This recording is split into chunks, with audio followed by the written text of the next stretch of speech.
Welcome back to the GSMC Dead Ball Sports Podcast, hosted by GSMC Sports Network. I'm your host, Nolan Jamber. Yesterday, we had some technical difficulties, I guess you could say.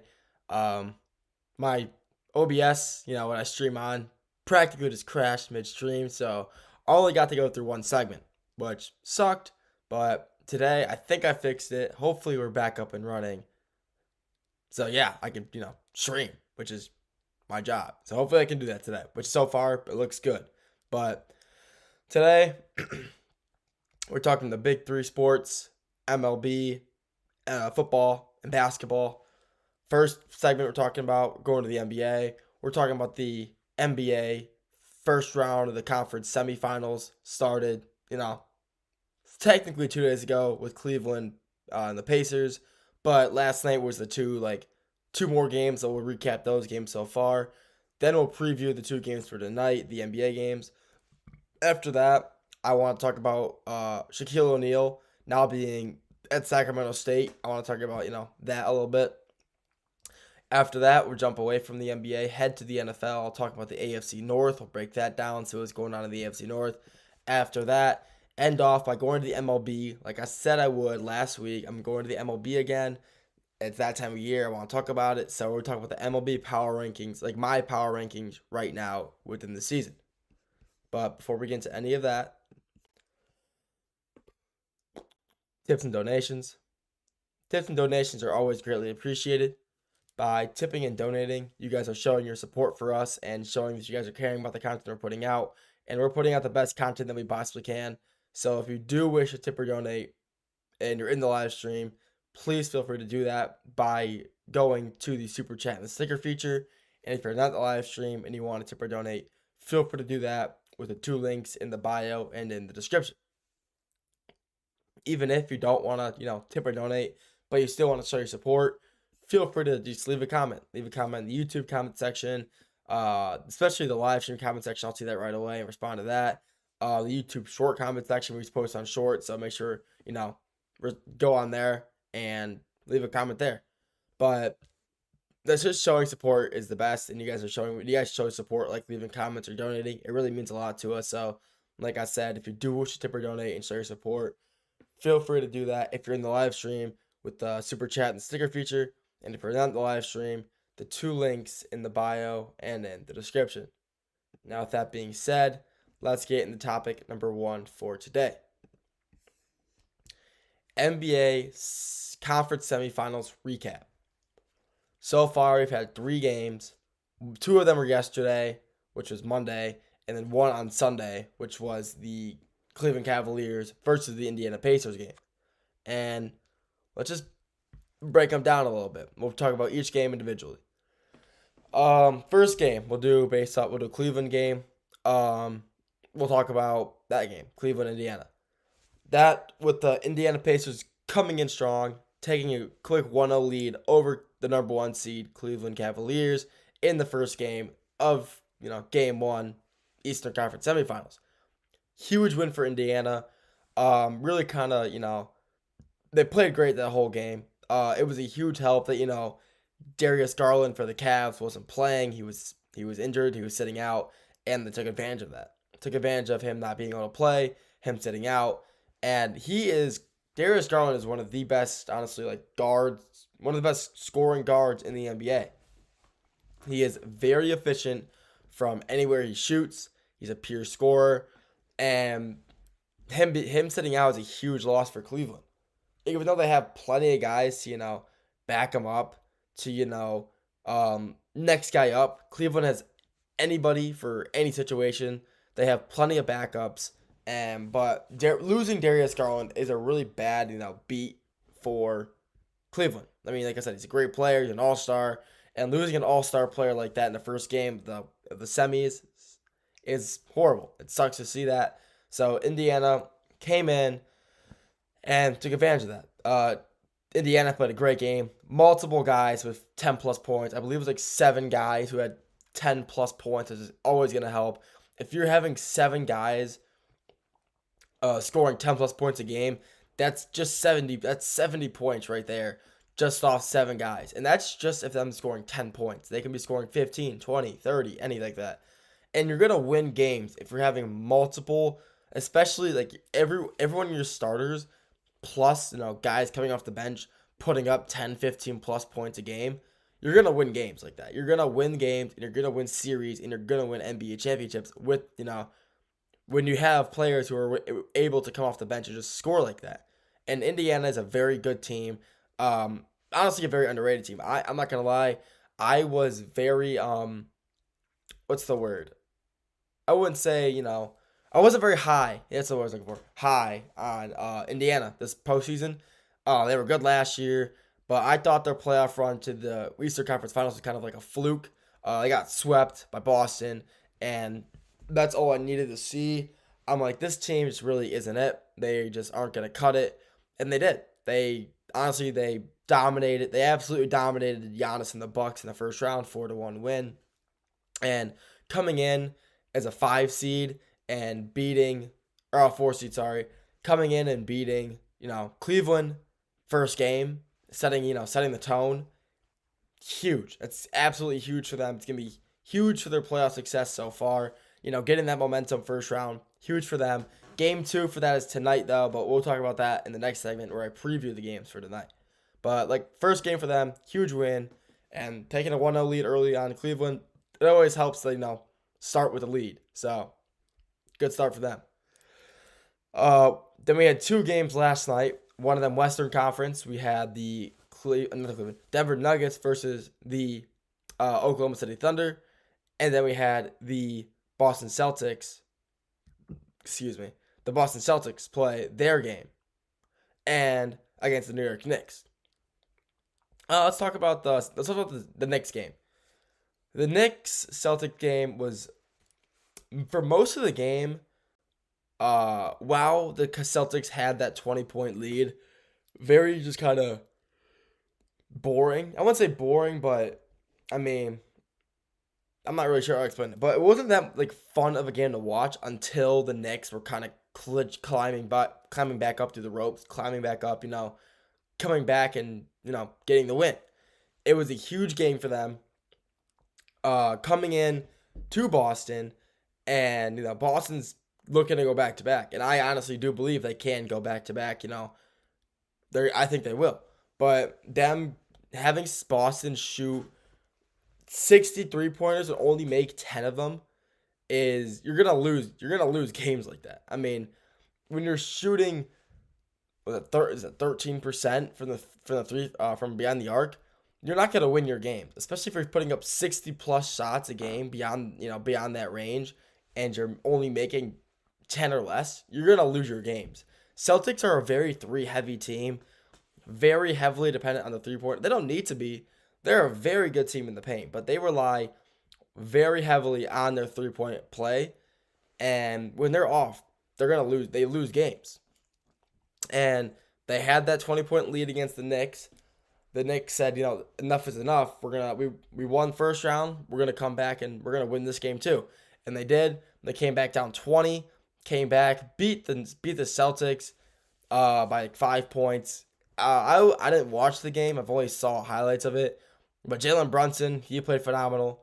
Jalen Brunson is a great overall player. I mean, even though he beat my Pistons last series, he's still a great player, and no one's doubting his ability to play. But great player. Obviously, you got Mikal Bridges.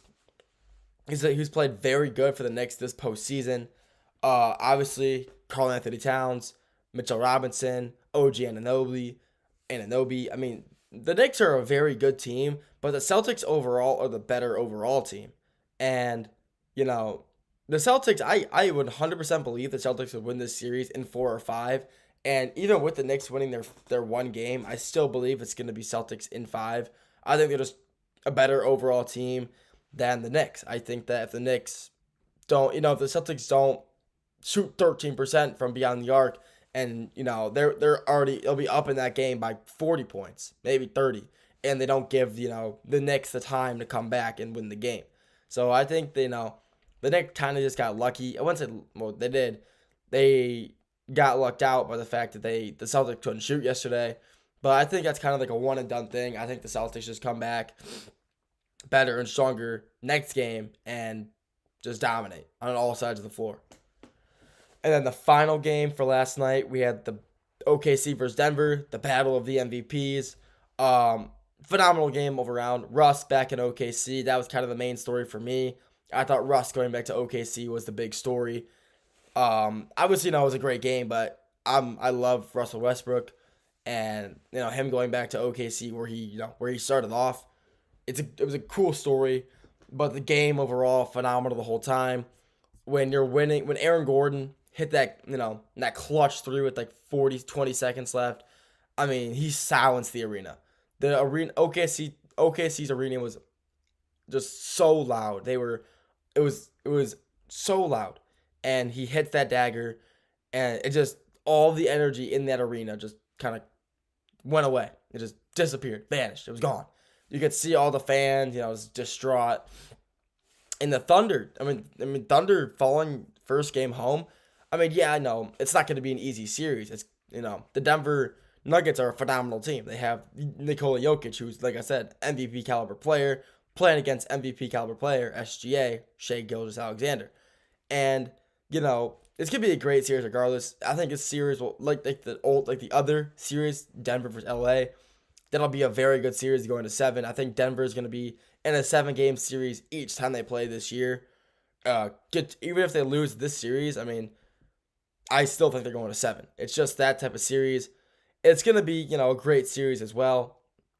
But Denver coming out game 1 in OKC, getting the win with an Aaron Gordon dagger and a Jokic triple-double to help, top it off as always, because he loves to do that for some reason. He loves getting his triple-doubles, so nothing could stop him from getting a triple-double. He's just so dominant. He really is. He just, you will never find a big, you will not find a big in the near future who is as skilled as Jokic at his position. You cannot.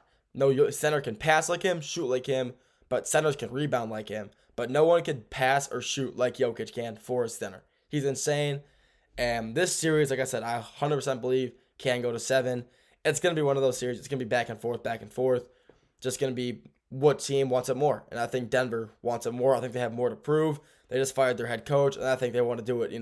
The players liked him. So I think they want to do it for him and, get a ring in his honor, do it for him.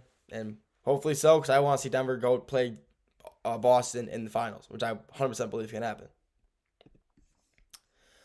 That's all I got for this segment. Next segment, we're talking about the 2 games tonight, NBA games. We'll preview those. After that, we're sticking with the NBA or basketball. Go to college, talk about Shaquille O'Neal. Now it's Sacramento State in a coaching position, general manager position. After that, we're going to the NFL, talk about the AFC North, ending in segment 5 with the MLB, and that's Power Rankings. We'll get to all that after the break. I feel like I'm losing my mind. Is everybody in the world blind? Please, Lord, give me a sign, a sign. I feel like I'm losing my mind. Is everybody in the world blind? Please, Lord, give me a sign, a sign. I wanna be the greatest. Everybody on the fake shit. I look around and feel like everybody is the fakest. I make this every day and I'm impatient, hoping one day I blow up from the basement. Statement, the top is so vacant. I don't hear shit that I think is amazing. Waiting for my day when I'm playing sold out shows for 1,000 faces. Hey, give me that crown, get in my way and to be put down. It ain't your place, all this my town. If I want that shit, then I'll get it right now. I'm losing it, the noose it fits. I'm losing shit, a stupid myth. You choose to live or choose to dip. You choose to fight or lose your grip and lose a gift. I feel like I'm losing my mind. Is everybody in the world blind?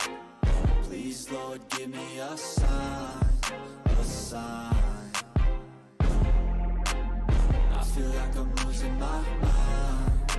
Is everybody in the world blind?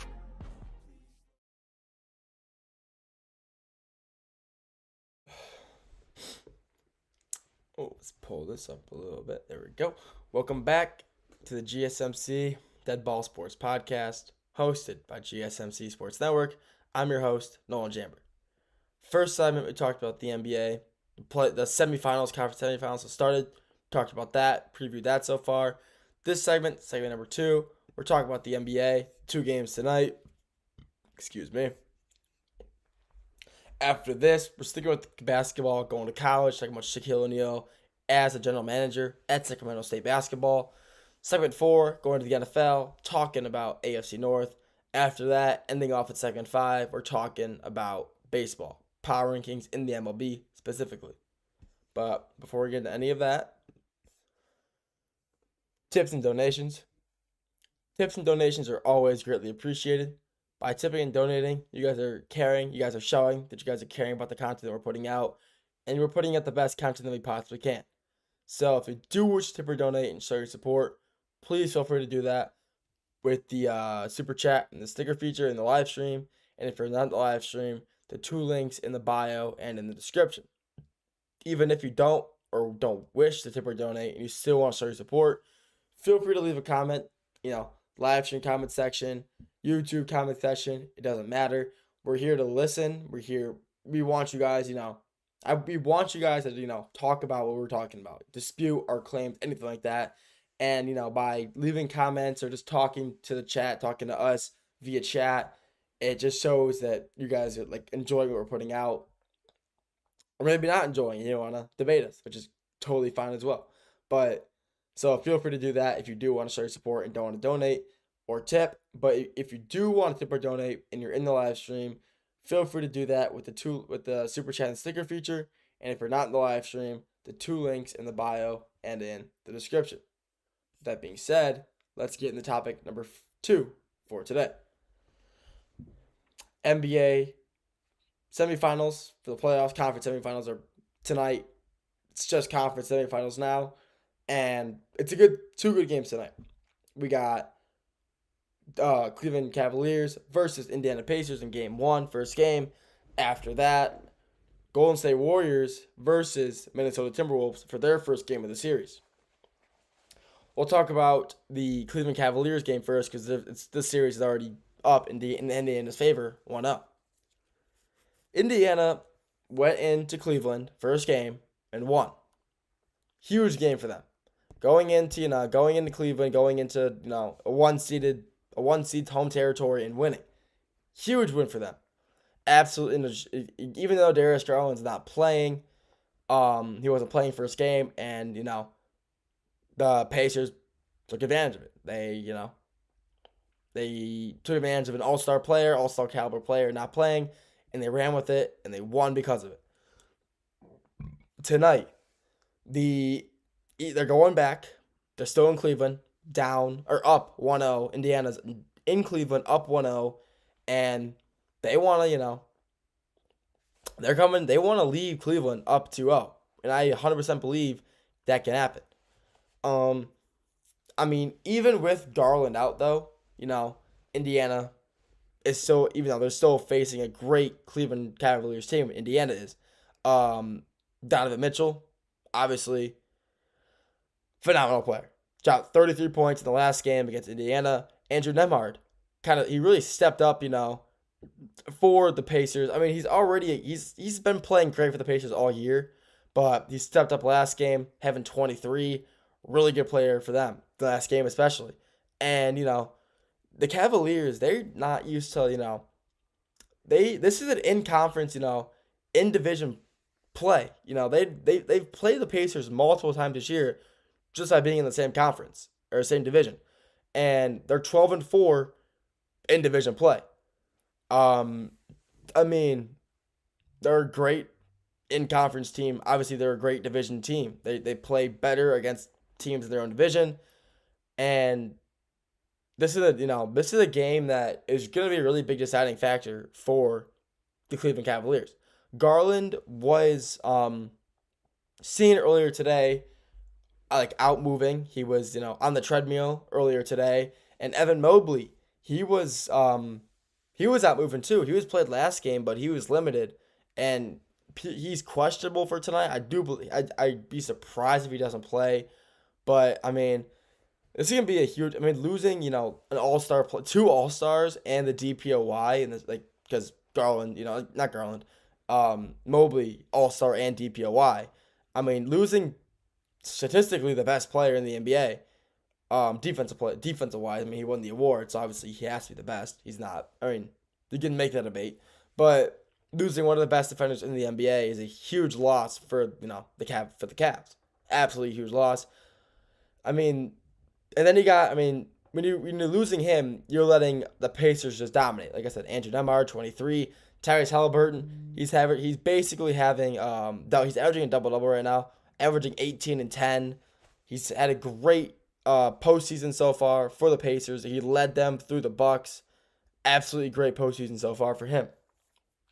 Pascal Siakam, phenomenal player for the Pacers all season. He came in last season from the trade deadline, and he just absolutely helped the Pacers in every way possible. They are, he's a huge help for them. That's really all I can say. He's a huge help for them. And, yeah, honestly. So, Garland, I mean, he should be playing tonight. I think he will. I hope he does. Because if he does play, it'll be a closer game. The Cavs only lost by 9 points last game, but I felt like it was a lot more just because Garland wasn't playing. And if Garland plays, I think the game is a lot closer and a lot more, I don't know. Could be. If he does end up playing tonight, I believe the series will be tied 1-1 after tonight, though. That's my opinion on it. Game 2. First game of the series for this in Western Conference. Golden State Warriors versus Minnesota Timberwolves. These are two teams that nobody expected to get to where they were. Everybody expected the Lakers to win, beat the Timberwolves, and everybody expected the Houston Rockets to beat the Golden State Warriors.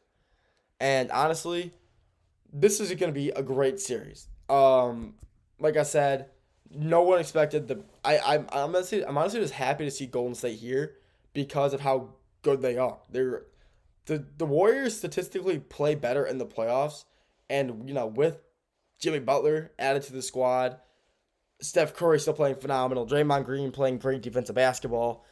I mean, it's phenomenal to watch. It's going to be a great series to watch. Anthony Edwards, still probably the best young star in the NBA, absolutely dominating. He dominated the first series against Luka and LeBron and the Lakers. Rudy Gobert in that last game had 24 and 27, 20-20 double-double. And that's going to be, honestly, one of the biggest deciding factors for this series. Is Rudy Gobert going to be the deciding factor? Because the Golden State Warriors, they don't really have somebody to match up. They don't have, a big who can match up against Rudy Gobert. Yeah, they can have Draymond Green on him, but his height is nowhere near, he isn't nearly as tall or as, Rudy Gobert. Not even close. He's a great defender, though, but can he match up against the guy who's almost 1.5 feet taller than him? That's the real question. But it's going to be, a phenomenal series. This whole series is going to be great. At the end of the day, it's going to be a matter of how well Steph Curry and Jimmy Butler play and how well Anthony Edwards plays. And Anthony Edwards, the past 2 or 3 seasons, especially last year, making it to the Western Conference Finals, losing to Luka, but he dominated that first round against Phoenix. He dominated, Kevin Durant, and he's looking to, he's going on a vet extermination tour. He takes out KD last year, LeBron this year. He's looking to take out Steph this year. He wants all these big time vets. He wants them gone. And honestly, I kind of like that. He says it's our turn now, and he's 100% right. It's time for these this older generation of players, KD, LeBron, Steph, to witness all these newer guys coming to the league. Not the biggest fan of it. I still love all the older generation guys, Westbrook, Harden, KD. I love all those guys. But seeing, all these young stars come into the league and dominate, it's a real eye-opener saying, wow, maybe this time is coming to an end. Maybe, maybe that era of basketball is gone and it's Anthony Edwards and, the 2020s. It's the 2020s turn now. 2019, 2020, so on, that draft class, it's their turn now. So, honestly, it's gonna be a great series, though. Like I said, at the end of the day, I think it doesn't matter. The big play in the paint, Rudy Gobert versus Draymond, or whoever Golden State has on Gobert, is gonna be a deciding factor in this series because if Rudy's gonna dominate the boards, the Timberwolves will win in 5. If you can't get rebounds, you're not gonna win. And It's going to be a great series. It could be. It could turn out to be a great series if Steph plays the way he always has in the playoffs, which is good. So if he can shoot well, the Warriors will be just fine. But if they're not shooting well and Gobert's getting all the rebounds, this series will be over in 5, which sucks to say because, seeing, the 7 seed Warriors in the playoffs when no one expected them to be here or even win the first round. And possibly if I could see them. It's literally, I've said this so many times, it's the 2020 all over again. Warriors coming back, out of nowhere and winning the NBA championship when no one saw it coming. This is the year for them to do it again, and I wouldn't be opposed to that at all. That's all I got for this segment. Next segment, we're talking about Shaquille O'Neal at Sacramento State. Talk about, what's going on, what he's doing there, basically. After that, going to the NFL, talk about the AFC North. After that, ending off with the MLB Power Rankings. We'll get to that after the break. Looking for your daily fix of sports talk without having to pay for it? GSMC Sports Network is available on YouTube. Just search GSMC Sports Network. Get your fix of daily sports talk shows on YouTube, absolutely free. NFL, college football, NBA, MLB, MMA, UFC, fantasy football, and so much more. GSMC Sports Network has shows running all day long, with new sports shows starting every 2 hours. Just like on your favorite cable sports channel, except GSMC Sports Network is absolutely free. Just search GSMC Sports Network on YouTube to catch one of your new favorite shows, like the GSMC College Football Podcast, Chip Shot Football Podcast, Hoops and Heels Women's Sports Podcast, GSMC Basketball Podcast, and so many more. Check it out for yourself. GSMC Sports Network, now available on YouTube absolutely free. Search GSMC Sports Network on YouTube right now.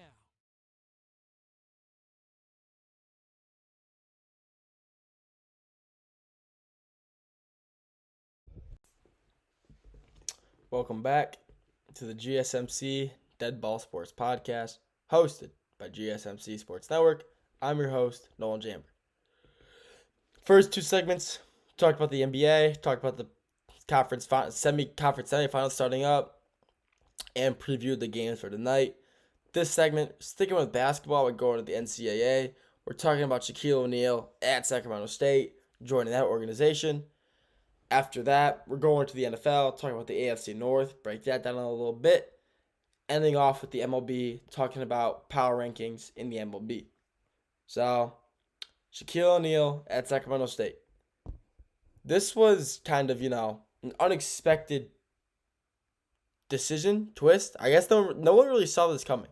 No one really saw, this is last week's news, by the way, but I want to talk about it because I haven't got to yet, so I'll touch on this. But no one really saw this one kind of coming. As last week, Shaquille O'Neal has agreed to become Sacramento State's men's basketball, or basketball in general, general manager. And, it's a huge pickup, I guess, for Sacramento State. They don't, Sacramento State throughout the past few years have kind of, brought in a lot of big name people, not just for basketball, but for like football. They're bringing in a lot of big name people who are just going to help build the organization up even more, build up Sacramento State and their name even more. So, and he's not even doing it for the money. Shaq is doing this. It's unpaid. He's not getting paid to do it. And who cares? He doesn't care. He just wants to keep, doing what he loves, staying informed in the world of basketball. He's a Hall of Famer, won 4 NBA championships. He is phenomenal. What can I say? Phenomenal player all time. And I doubt that, his time at Sacramento State is going to be bad. I doubt it.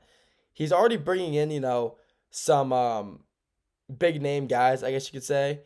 He already brought, this guy's kind of, I wouldn't say washed, but Mikey Williams, former 5-star recruit, he brought him in. So, that's going to, help bring some image and some likeness, to Sacramento State. Seeing, Mikey Williams come and play for you. he was at UCF last season, averaged like 4 points a game. We didn't really do much. But maybe his time at Sacramento State is going to, change it up. Maybe he's going to, get the recognition he finally deserves and become the player that he was supposed to be. NBA caliber player. So, excuse me. And Shaquille O'Neal, his son, will be will also be there as well. Shakir is a phenomenal player. He's a center, just like his dad. I mean, he's like 6'10". He's a really tall kid. But getting Mikey Williams and Shaquille O'Neal to your organization. Shakir is one of the best players in the 2025 draft class, or 2025 high school graduating class, and he's just a phenomenal player. And Sacramento State, getting not only Shaq, but his son and Mikey Williams is definitely going to help the organization even more. But so they also got the head coach, Mike Bibby, who was a former Florida A&M basketball coach. And, it's kind of a name you probably haven't heard in a while, Mike Bibby. I mean, he had a good tenure at Florida A&M. He used to be he coached for the Hornets as well. He was a former Hornets basketball coach, and now he's leaving to come coach at Sacramento State. And like I said, another, big name guy they're bringing into the organization. You're bringing an NBA basketball coach to a college. You're only gonna succeed from there. You hardly ever see NBA coaches downgrade in a college unless they know for a fact they'll succeed, which they always will, because coaching for going from the NBA to college is a huge jump. And not really, honestly, but going from NCAA to NBA is a big jump. Downgrading is so easy for, players to, and coaches to adapt to. But, I mean, Shaq isn't this isn't the first time, a big high value name, high profile athlete name, whatever, has, accepted, or gone to their former school or just a school for a GM role. Steph Curry, he went to Davidson. He's now an assistant general manager for them. Trae Young, he's got a role in Oklahoma. Not even NBA as well. Andrew Luck, he went back to Stanford. As like a NIL base. He's basically like an NIL guy there. He's like the football GM, and he's kind of running NIL for them as well, bringing in players. So, Shaquille O'Neal going to Sacramento State is only just good for the organization. This is not bad for them whatsoever. And him going there, he's brought in a lot of money for them as well. Sacramento State is now they're supposed to open a bunch of new facilities now. Basketball, one of them. So he's already brought in so much money, and Shaq himself is donating a lot of money to this, the school, because he believes that, they deserve it. That, he's not going to go to a school he doesn't believe, deserves, the recognition or needs the money. He believed that Sacramento State wanted the money, and he believed he can contribute and build it up. And it's only, they're only going to go up from here. Sacramento State had a pretty poor season last year. They went 7-25 in basketball. And hopefully now with, Shaq being there, Mike Bibby's the head coach, already have Shaquille O'Neal and Mikey Williams. They're going to bring in maybe some more high caliber players. This could be like a Jackson State sort of situation where a low tier school gets some very high caliber players, or high value name people within the organization, and they become dominant. And hopefully that's the case. I really do hope that's the case. But yeah, they haven't made March Madness in forever. They haven't had a winning season since 2020, since the 2019-2020 season. So, Shaq is, like I said, only going to bring good things for this organization, for the school. Hopefully I'm right. I hope that it doesn't down. Then I doubt, when you see all these big time guys, big name players going to these schools, nothing bad. It tends to be good. The results tend to be, in favor of that school they're going to. So hopefully that's the case. That's still the case here. And yeah, I'm hoping that Sacramento State, just does well this year, brings in some players, gets another winning season since for the first time in 6 seasons, and maybe, make March Madness. Who knows? That's all I got for this segment. Next segment, we're going to the NFL, talking some AFC North. After that, ending off, talking about the MLB power rankings. We'll get to all that after the break.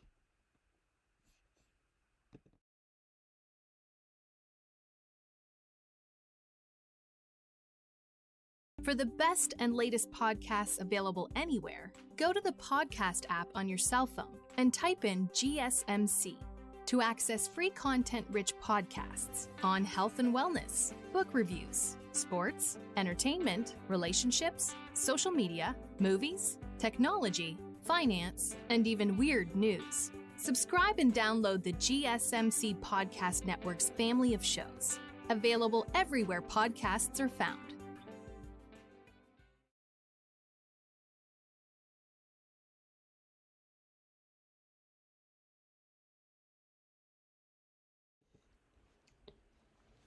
Welcome back to the GSMC Dead Ball Sports Podcast, hosted by GSMC Sports Network. I'm your host, Nolan Jamber. First 3 segments, talked basketball, previewed NBA games for tonight, talked about the Eastern Conference semis so far and Western Conference semis, and we just talked about Shaquille O'Neal going to Sacramento State, becoming, the basketball general manager. This segment, we're talking about the AFC North. Talk about that. After this, we're talking MLB, talk about some power rankings in the MLB. So, AFC North. One of the most, I don't know how to say this, but a very interesting conference. You have, the Steelers, who make the playoffs every year but lose first round. The Ravens, who just can't seem to get it done. The Bengals, who are just, I'm not really sure what they got going on over there. They're the most offensive heavy team I think I've ever seen. And the Browns, who are the Browns. So, who's going to win the AFC North? Realistically, sorry about that. It'll probably be the Ravens. I mean, it's always the Ravens. It's always been the Ravens. It always will be the Ravens. But maybe not. You got, the Browns. Obviously, the Browns honestly had a very, very good draft. Drafting Dylan Gabriel in the 3rd round and then Shadur in the 5th. Interesting decision. Very interesting decision, honestly. But, having 5 quarterbacks never hurt nobody, right? I guess. But they had a really good draft overall, though. They had, they got Mason Graham from Michigan. They got Quinshon Judkins out of Ohio State. They got, I forgot his name, but that tight end out of Bowling Green, who had the most receiving yards for a tight end this year. I mean, they had a very solid and underrated draft. And they've had playoff success, not recently, but in 2020, they had a great season. They had a very great year in 2020, and this is a year that I believe that, if they play their cards right, they can be a playoff team. I do believe the Browns can be a playoff team this year. Excuse me, sorry. I'm really sorry. But the Browns are, like I said, interesting. 5 quarterbacks. You don't need 5 quarterbacks, but they got 2 young stars, Dylan Gabriel, Shadur Sanders. They just got Kenny Pickett. They still have Deshaun Watson. So, he's just eating up that contract. And then they just re-signed Joe Flacco for another 1-year deal. And, honestly, it never hurts to, get more vet quarterbacks, especially a guy like Joe Flacco, who was leading them to wins when he was there 2 seasons ago. Kenny Pickett's not going to touch the field. Deshaun Watson, he's out for half the season again with injury. So, honestly, it'll be Joe Flacco as the starting quarterback most likely, and then Dylan and then Gabriel and Sanders fighting for that 2 spot. So that'll be a weird situation that they're in. But then you got the Bengals, who obviously are the most offensive heavy team in the NFL. In my opinion, they just lack defense completely, and they just got no defense, and their offense is so good. Obviously, Joe Burrow, phenomenal quarterback. Jamar Chase, one of the 3 best receivers in the NFL. They keep franchise tagging T Higgins, and they just don't want to let him go. So, but I mean, when you lose your star edge rusher in the free agency / postseason, Trey Hendrickson, huge loss for them. He was their like cornerstone of their defense, phenomenal defensive player, and he got out. So losing him sucks, but maybe they just want more money to go into their offense. They're like the UCLA of NFL. They just focus so heavily on offense and care so little on defense, which is a problem. You're never gonna win games, never win the big one, Super Bowl, I mean, if you have no defense. A good Super Bowl winning team has a dominant offense and a dominant defense. And the Bengals, unless, their defense just miraculously becomes, just the Steelers defense just somehow, I'm not like it's just an average Steelers defense or something like that. They're not gonna win the Super Bowl. Yeah, they made it in 2022, lost to the Rams. It was a close game, but they lost because their defense. Their offense played great that whole game, and their defense didn't. That was their problem. So until they get their defensive situation figured out, they just will never be, the dominant team they hope to be. Then you got the Steelers. The Steelers are honestly like the exact opposite, except they made moves this year. The Steelers' defense is honestly just always phenomenal. They got, obviously TJ Watt, possibly the best edge rusher in the NFL right now, but he's not the best. He's one of the best. You just picked up, you got Will Howard out of Ohio State and Jack Sawyer. So Jack Sawyer is a huge pickup for them. Great defensive end for the Buckeyes last year. Huge, their best defensive player. One of the reasons they won the national championship last season was because of him.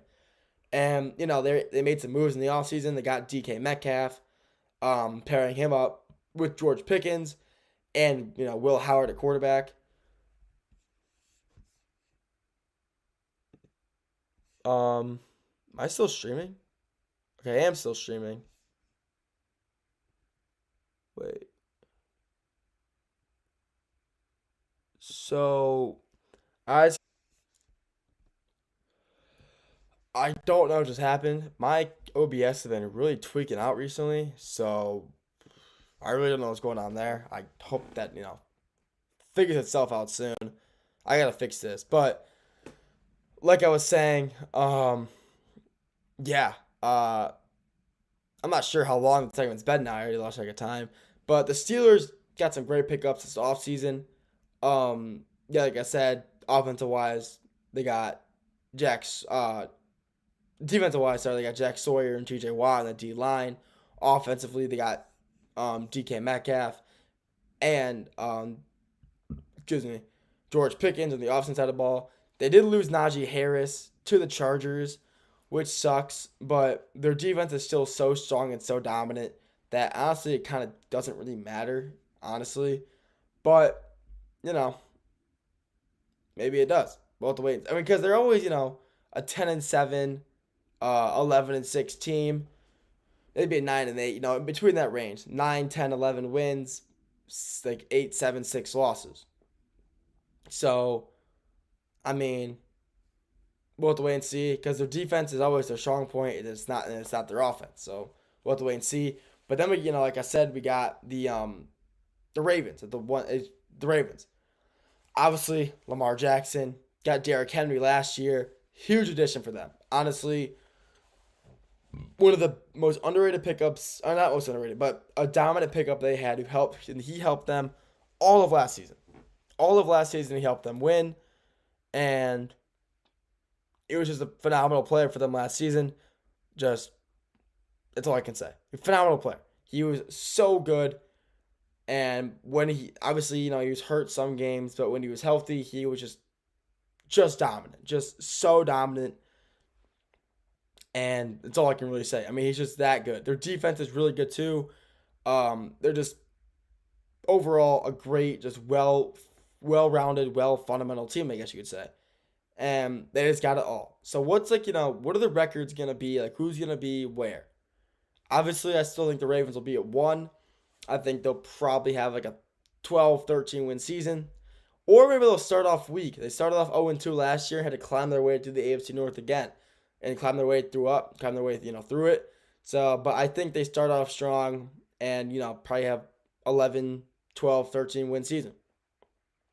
Second place, Steelers. I think their defense is just so good. I think DK Metcalf can be a huge addition for them this year. I think he'll be, a huge pickup. I think if they get the right quarterback, if Will Howard, if he's ends up being the starter, I think he'll be, a huge, and he plays out well. The Steelers have a very good offense plus a very good defense. I have the Browns at 3, making a wild card game. I think the Browns this year are destined to have another good year. They may have a great draft, so I think they're going to be a 3 seed in the AFC North, but a 6 or 7 seed in the wild card in the total AFC. And I had the Bengals falling to the last seed just because their offense is good, but like I said, their defense just isn't as good. It needs to be better, and it's just not. So, yeah, Ravens, Steelers, Browns,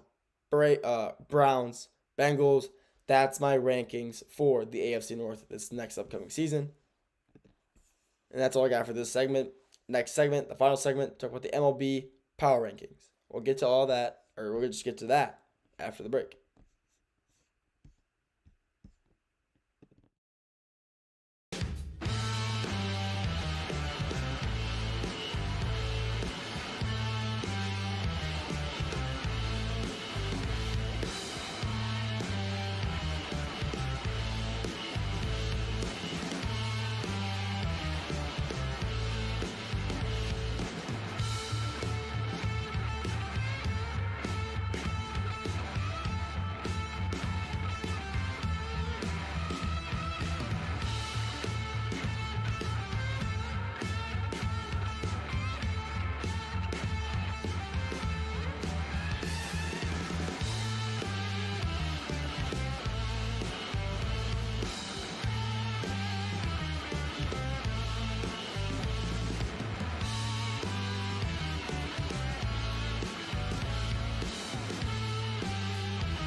Welcome back to the GSMC Dead Ball Sports Podcast, hosted by GSMC Sports Network.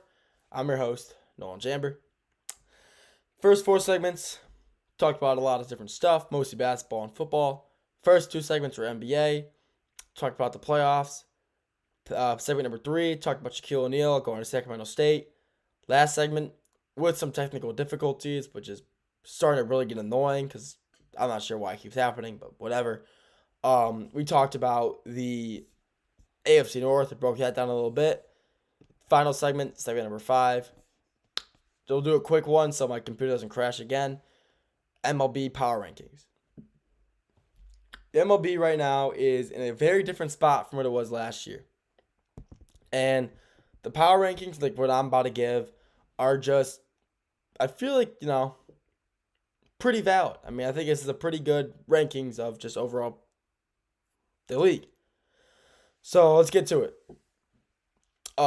Number 1, I'll do like the top 5 teams. We'll do like just the quick top 5, power rankings. In the 1 seed.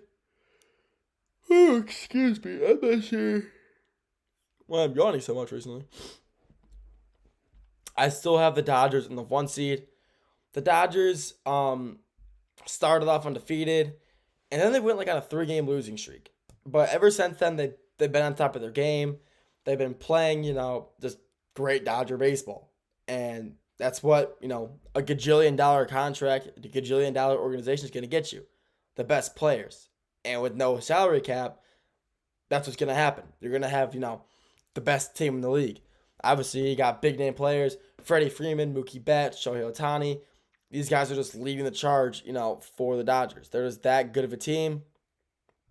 And they will be. They honestly, like, statistically, or not statistically, but in my opinion, if you look on just, like, paper, they have one of the best rosters ever assembled. Ever. And I will stand by that. So, 24-11, not just based on the record, but just based on how good they actually are, they are the best team in the MLB. At number 2, the other team that also started off undefeated, San Diego Padres. I mean, this team was also just phenomenal. They got some really good players. Example, Xander Bogaerts, Manny Machado, Tatis Jr. I mean, the Padres are just that good as well. Obviously, there's more players than that. I'm just saying, some of their most crucial, most important players. But, the Padres also started off 9-0, 8-0 as well. And they're a phenomenal overall team, playing in a pretty good conference, pretty good division. And, they're leading their division. They're leading. Oh my God, excuse me. I'm sorry. Actually, they're not leading the NL West. I forgot the Dodgers are, ahead of them. But, the NL West is very, very deep. It goes to Dodgers, Padres, Giants, Diamondbacks, and then you got the Rockies. So there they're the outlier. They're literally the outlier. But I mean, the Padres are a great overall team. Their batting's been on fire. Their pitching, their bullpens, and pitching great. They have one of the best bullpens in baseball. The Dodgers have the best bullpen in baseball, but they're not healthy. Healthy, they are the best, but right now they're just not healthy. They have like 3 out of like their 7 starters, like 3 or 4 of them are healthy, and that's not enough. You need more pitchers than that. Honestly, like, 3 or 4 can like maybe slide by, but I just don't think it's enough. So if the Dodgers, they can honestly overtake the Padres can overtake the Dodgers soon if the Dodgers stay injured and the Padres just keep playing good baseball, because they have been the past few games. They've been dominating. So number 3, I got the New York Mets, who honestly I think is, I think just very good. Getting Juan Soto in the offseason was one of the best, pickups they had. 100%. Signing him to $13-14 million a year deal for $700 million. Great addition to the team. Obviously, you got guys, Pete Alonso, Jeff McNeil, obviously Juan Soto, their big name guy. Just phenomenal. The Mets this year have kind of exceeded expectations. I wouldn't say that because, they made the playoffs last year. But adding Soto is also, just a huge, huge pickup for for the Mets. I don't like keep saying the Dodgers every time I'm talking. Just, the Dodgers are stuck in my head. But the Mets have just had, it's a huge pickup for them. Juan Soto, is honestly one of the best. He's probably the best hitter in the MLB. And he's just that good of a player. He's a great fielder for them as well. Great right fielder for them. And Juan Soto, even though his contract is a gajillion dollars, the Mets needed him. And they got their guy. And he left the Yankees, who are not playing the best baseball right now. Yeah, Joe just batting like 430, which is actually insane. But he left New York and went to New York, which is still really fun to me. He got traded to the inner city rival. But, the Mets are just playing great baseball all year. So, yeah, they're the third best team in the MLB right now, in my opinion. Number 4, I think the 4th best team in the MLB is the Detroit Tigers, who obviously that's my team, and I love them. I think the Tigers are just that good of a team. The Tigers, obviously, Spencer Torkelson, Kerry Carpenter, Riley Green, just to name a few of the batters. Speaking of the Tigers, Javier Baez is stepping up to be one of the most improved players coming off an injury, or just, one of the most improved players in general this year. In the past, he had such a bad year the past 2 seasons. Injury, played horrible, couldn't hit. He fixed his batting stance. They got him playing center field now because we don't have one. We moved our other guy down because he was horrible. No disrespect, but he wasn't batting. He was batting he had an 0.91 batting percentage, so that's horrible.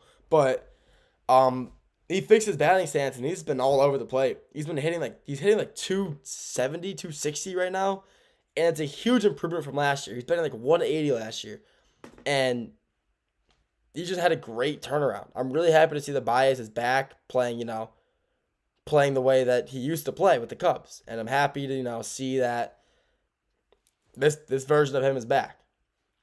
Which is honestly just, I love seeing it. I really do. And I'm happy that, he's back to where he is, back to, his old self. So, thank God for that. And to end it off, the 5th best team in the MLB, in my opinion, is the Chicago Cubs. Chicago Cubs have had such a good improvement this offseason in hitting. Their hitting has improved drastically since last season. Their bullpen has been good, but it's their hitting that it's really improved. It's really, it's really made them how good they really are this year because they're hitting. Obviously, Dansby Swanson, huge player for the Cubs the past few seasons. Pete Crow Armstrong, Kyle Tucker, phenomenal. Just phenomenal overall players for the Cubs. Huge additions to this organization. Excuse me. And, and they really stepped up this year. The Cubs this year, like I said, their bullpen has been good. It was their hitting that was lacking. And now their offense is where they need it to be. Getting hits, getting on base, and scoring runs. Even if their hitting is not that good, their on-base percentage as a team is phenomenal. They're getting on base multiple times an inning just from, taking walks. This Cubs team is one of the best, at on-base percentage because of, they're just taking balls. They're not swinging at bad pitches.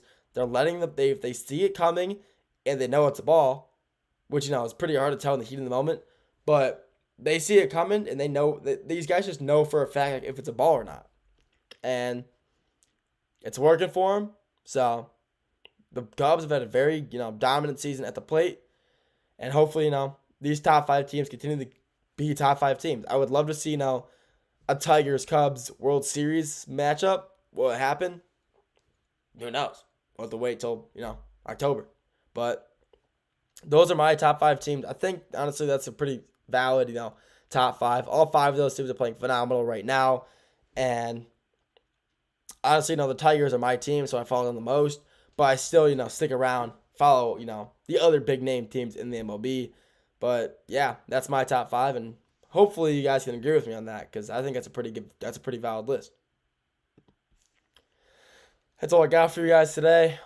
Thank you for tuning in to this episode of the GSMC Dead Ball Sports Podcast, hosted by GSMC Sports Network. Your guys' continuous support means the world to us, so please feel free to like, comment, share with anybody you know.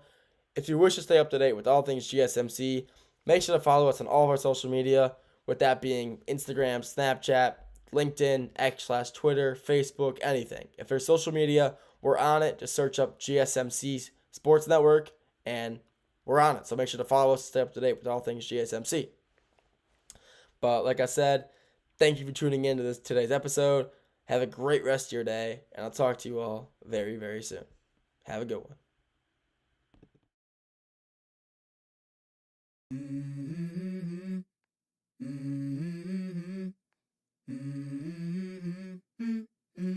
Let's go. I wake up to a little bit of drool on my pillow, feel like it's gonna be a bad day. Yeah, I'm tired of shit, and the coffee ain't hit yet, damn, ain't that great.